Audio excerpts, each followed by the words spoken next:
करीब 1.5 महीने के बाद एक बार फिर से दाल मंडी में ध्वस्तीकरण की कार्रवाई शुरू हो रही है।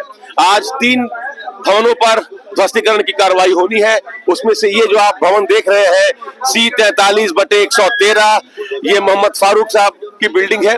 इसकी रजिस्ट्री हुई और रजिस्ट्री के बाद अब इसका ध्वस्तीकरण होना है। इसके अलावा 2 अन्य भवन और हैं, तो 3 भवनों पर आज ध्वस्तीकरण की कार्रवाई होनी है। 1.5 महीने के बाद एक बार फिर से ध्वस्तीकरण की प्रक्रिया शुरू हो रही है। रजिस्ट्री के बाद इन भवनों पर ध्वस्तीकरण की प्रक्रिया शुरू की जा रही है। 181 में से अभी तक 20 से ज्यादा भवनों की रजिस्ट्री हो चुकी है। 25 से ज्यादा ऐसे भवन मालिक हैं जो रजिस्ट्री को लेकर जिनकी बातचीत चल रही है। 181 कुल भवन मालिक हैं जिन पर ध्वस्तीकरण की कार्रवाई होनी है। अभी तक 5 भवनों पर ध्वस्तीकरण की कार्रवाई हुई है। 1.5 महीने तक प्रक्रिया रुकी हुई थी।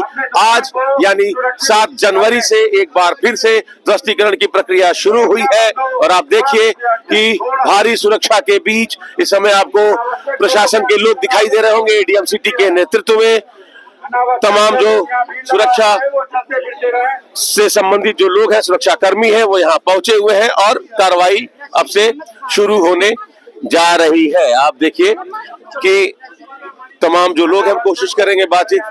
जी, आपका भवन है सर? भवन नहीं है, दुकान है। दुकान है जी। तो इसमें कितने पार्टनर थे सर? इसमें 3 किराएदार हैं जी। मकान के नीचे 3 किराएदार हैं। हाँ, तो बताया जा रहा है कि रजिस्ट्री हो चुकी है। हाँ, रजिस्ट्री हो चुकी है। हाँ, मतलब कंपनसेशन मिल गया। वो मकान मालिक को मिला होगा, हमको ये नहीं पता। ये पता है कि ये बिक गया। तो अब आप लोग कहाँ जाएंगे? अरे कहाँ जाएंगे, जहाँ ऊपर वाला ले जाएगा वहाँ जाएंगे। तो ये तो 1.5 महीने बाद जब ये प्रक्रिया शुरू हो रही है, तो आप लोगों ने कहा नहीं कि 1.5 महीने में आप तय नहीं कर पाए कि किराएदार कहाँ जाएंगे? क्या वैकल्पिक व्यवस्था है? बहुत प्रयास किया भाई कि हम लोगों को अगर हटाया जा रहा है, आपको यहाँ की जरूरत है, तो हम लोगों को कहीं बसाया जाए। हाँ। कहीं कुछ मुआवजा दिया जाए। हम लोग कहाँ जाएंगे? हाँ। यही हमारी रोजी रोटी है। लेकिन सवाल ये है कि ये सरकार का प्रस्ताव है कि इसको चौड़ा किया जाए। आप चौड़ा कीजिए, लेकिन दुकानदारों के बारे में भी सोचिए। वो अपना परिवार लेके कहाँ जाएगा? इसी से रोजी रोटी है ना। तो उसके लिए कहीं पे कोई सुनवाई नहीं, बस उनको अपना काम करना है। हम लोग दुकान खाली करके जा रहे हैं। तो सामान कहाँ रखेंगे? घर ले जाएंगे और कहाँ रखेंगे? क्या बताया जाए, जो हो रहा है तो बहुत गलत हो रहा है, सही नहीं हो रहा। किराएदारों को कुछ नहीं मिल रहा, मकान मालिक को तो मिल जा रहा है, किराएदार कहाँ जाएंगे? वो तो फुटपाथ पे आ गए। पूरा परिवार उससे मर जाएगा भूखा। एक ही दुकान से सबका खाना पीना जी। अब उससे नहीं होगा तो कहाँ से चलेगा?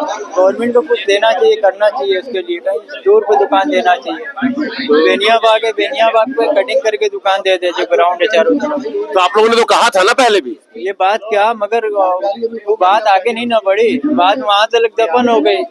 बेनिया का अगर ग्राउंड जो है, वहाँ भी दुकान छोटी छोटी भी मिल जाएगा आदमी को, तो आदमी को संतुष्ट हो जाएगा।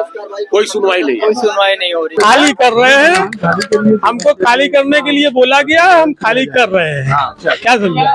हमको कोई मुआवजा वगैरह नहीं मिला है। मकान मालिक द्वारा नहीं, हमको कोई जानकारी नहीं। अभी 1 घंटा पहले बोला है, आगत का है, हम सामान निकाल रहे हैं, अपना खाली कर रहे हैं। पहले जानकारी नहीं दी गई? नहीं, कुछ नहीं। और अगर चाहते हैं कि इनको दुकान दे दिया जाए तो दुकान कहीं दे दिया जाए, मुआवजा देना चाहे मुआवजा दे दिया जाए।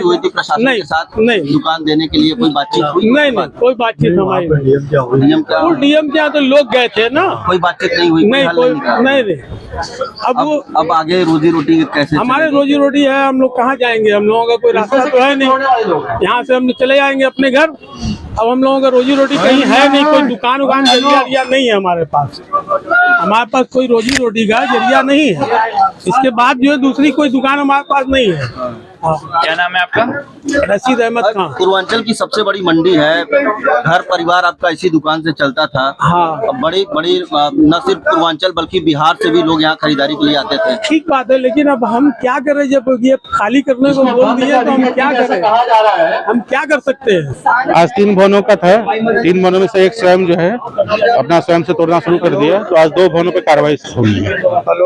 दाल मंडी की अगर बात कर ले तो कितना मीटर चौड़ीकरण होना है और कितने भवन भवन और कितने मस्जिद इस जद में आ रहे हैं चौड़ी कर? टोटल सकता है उसमें 4 मीटर चौड़ा होना है। इसमें टोटल 181 भवन आ रहे हैं और 6 मस्जिदें आ रही हैं। दुकानदारों में क्या माहौल देखने को मिल रहा है? कई सारे दुकानदार एक रहे बताया नहीं गया है।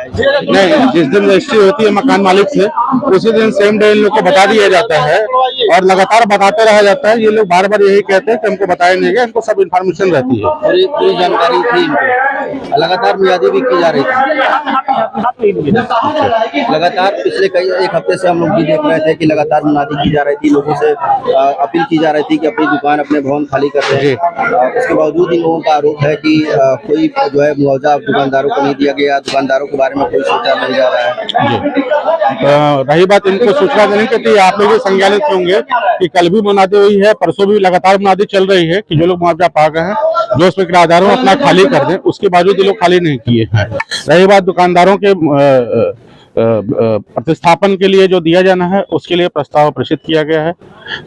लोग जो है शासन स्तर पर विचाराधीन है, जैसे निर्णय कुछ आता है तो हम बताएंगे। कब तक इस प्रोजेक्ट को ले दिया जाएगा अंतिम रूप?